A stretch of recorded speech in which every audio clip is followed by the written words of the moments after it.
Bonjour à tous et bienvenue dans cette nouvelle vidéo, la première depuis le déconfinement. Tout d'abord, sachez que ça me fait vraiment très plaisir de pouvoir enfin reprendre les vidéos et de pouvoir recommencer à faire du contenu pour alimenter cette chaîne.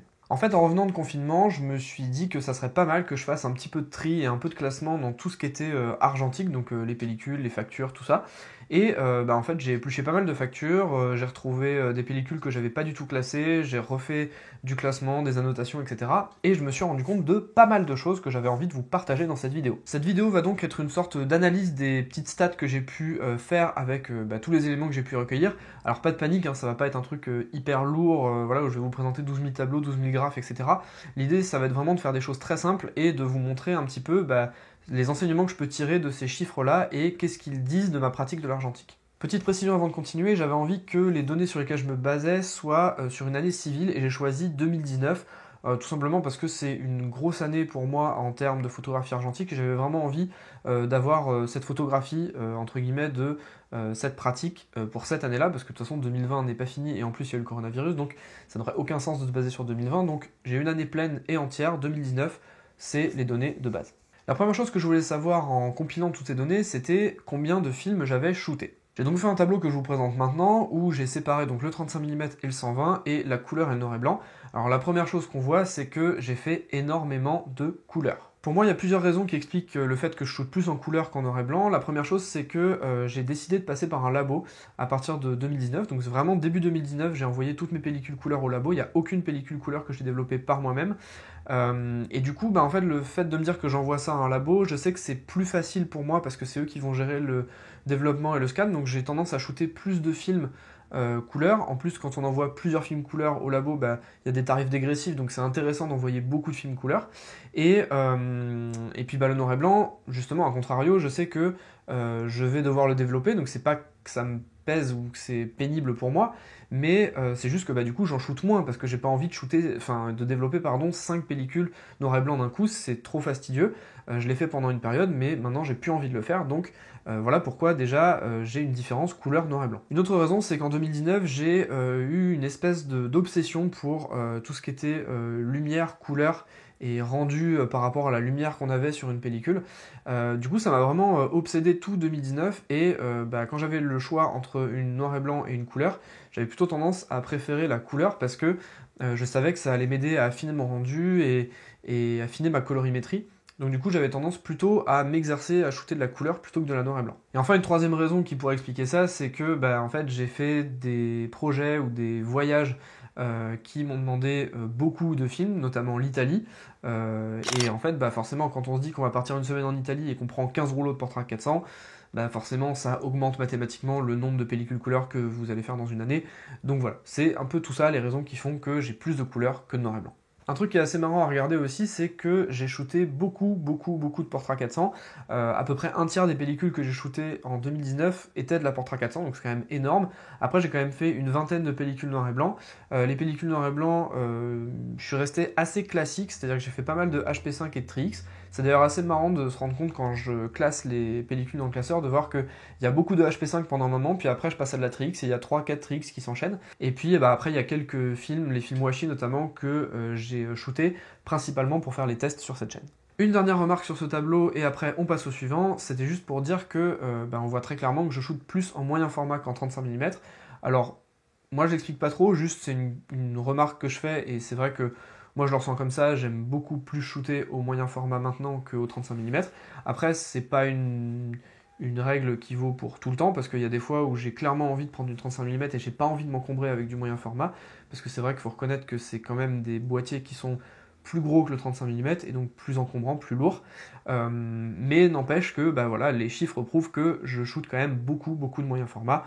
C'est tout ce que je voulais faire remarquer. Ensuite, j'ai voulu faire un deuxième tableau qui regroupait les achats de consommables que j'ai pu faire sur 2019, donc à la fois les chimies, mais aussi et surtout les pellicules. Sans surprise, on retrouve bien sûr l'achat de beaucoup de pellicules couleur, notamment pour les projets type voyage en Italie ou des gros week-ends ou des choses comme ça. J'ai clairement orienté mes achats de pellicules sur de la couleur et en particulier de la Portra 400. Ce qui est assez étonnant aussi, c'est de se rendre compte que j'ai pas de ligne renseignée j'ai pas de film ou noir et blanc qui est renseigné dans le tableau. Pour la simple et bonne raison, c'est que en fait, je me suis rendu compte qu'en 2018, j'avais constitué un stock assez important de films noir et blanc, et du coup, j'en avais assez, et que à chaque fois que je voulais acheter du noir et blanc, je me disais mais non, arrête, t'en as déjà plein en stock, écoule le stock que t'as, et c'est ce que j'ai fait sur 2019 au final, puisque j'ai quand même shooté 20 pellicules noir et blanc, donc c'est pas rien. Parmi ces pellicules noir et blanc, il y a quand même les films Washi dont j'ai parlé tout à l'heure, donc ceux-là, je les ai achetés en 2019 et je les ai consommés aussi en 2019, notamment pour faire les tests sur la chaîne. Après, je ne dis pas que de temps en temps, j'ai pu acheter quelques films noir et blanc que j'ai pas forcément mis dans le tableau, mais en général, voilà, c'était des films achetés comme ça parmi d'autres, et c'est vrai que j'ai pas vraiment fait le distinguo entre les deux, mais bon, après, ça reste quand même très ponctuel. J'en profite aussi pour vous détailler un petit peu la partie autres consommables, donc qui est en fait la chimie, les feuillets de classement, ce genre de choses. Donc ça, j'ai fait quelques achats là-dessus. Et au niveau de la chimie, surtout, je me suis rendu compte que la bouteille de LC29, donc de révélateur noir et blanc que j'utilise pour tous les films que je développe, la dernière que j'ai achetée datait de mai 2019. J'en ai racheté une juste avant le confinement. Donc autant vous dire que je l'ai utilisée juste là, dernièrement, pour faire 2 films. Et globalement, voilà, on se rend compte que ma consommation de noir et blanc est vraiment pas énorme. Une bouteille de LC29 de 500 ml tous les ans, c'est pas énorme non plus. Donc voilà, et aussi on se rend compte que le LC29 peut tout à fait se conserver plus de 6 mois. Donc ça, c'est cool. Faisons maintenant un tour du côté de l'investissement matériel. Alors en termes de boîtier, je me suis vraiment fait plaisir sur un boîtier en particulier cette année, c'est le RB67 que j'ai acheté à la fin du salon de la photo en novembre. Et j'ai acheté également 2 boîtiers compacts. Alors le premier c'était pour partir en Italie, j'avais envie d'avoir un boîtier compact qui soit avec moi au cas où le moyen format me lâche. Et après, une fois pour tester, j'ai trouvé un Ricoh 500G sur le bon coin et j'ai voulu l'acheter vraiment uniquement pour tester.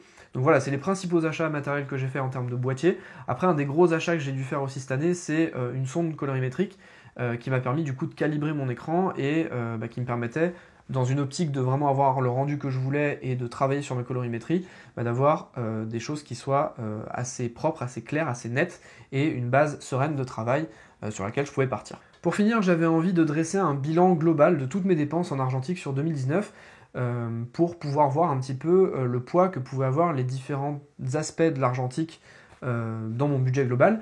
Et sans grande surprise, on se retrouve avec quasiment 50% de part du labo, ce qui est quand même non négligeable, bien sûr, c'est même très important. C'est une part de dépenses que j'avais absolument pas avant, puisqu'avant je faisais tout moi-même. J'ai dès 2019 décidé de tout envoyer au labo, et tout ce que je fais en couleur est envoyé au labo maintenant pour une question de rendu, de cohérence, de consistance, etc. Je rentre pas dans les détails, mais globalement c'est pour ça majoritairement que j'envoie en labo. Et clairement, c'est vrai que ça traduit une pratique de quelqu'un qui est passionné et qui a aussi envie de mettre les moyens dedans et envie de mettre des sous dans un labo qui lui fait ses développements. Bien sûr, il y a aussi le fait que j'alimente cette chaîne YouTube, et si je dois l'alimenter, ça veut dire qu'il faut que je shoote pour que j'ai des choses à vous dire.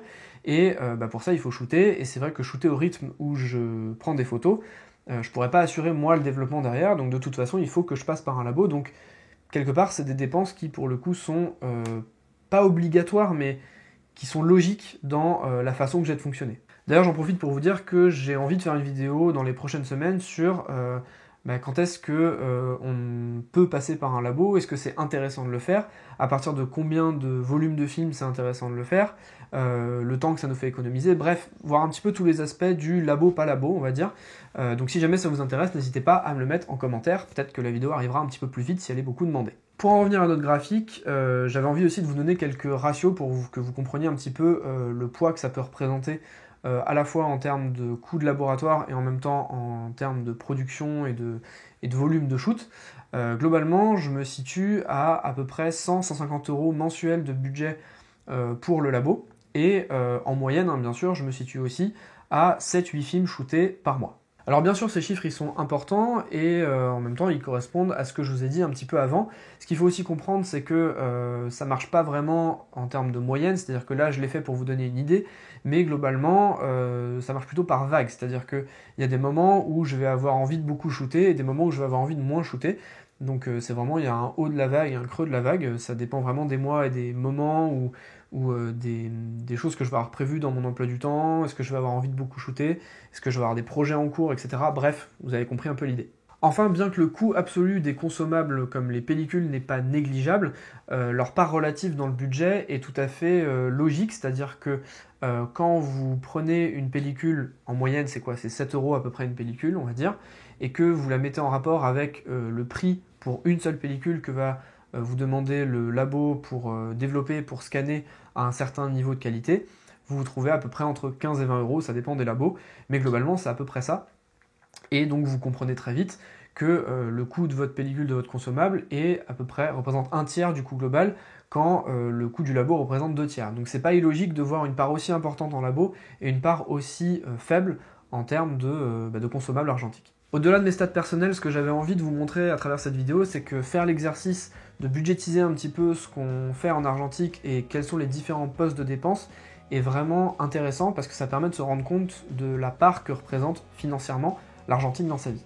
Voilà, cette vidéo est maintenant terminée, n'hésitez pas à vous exprimer en commentaire si jamais vous avez envie de réagir à cette vidéo, moi ça me fera très plaisir de vous répondre.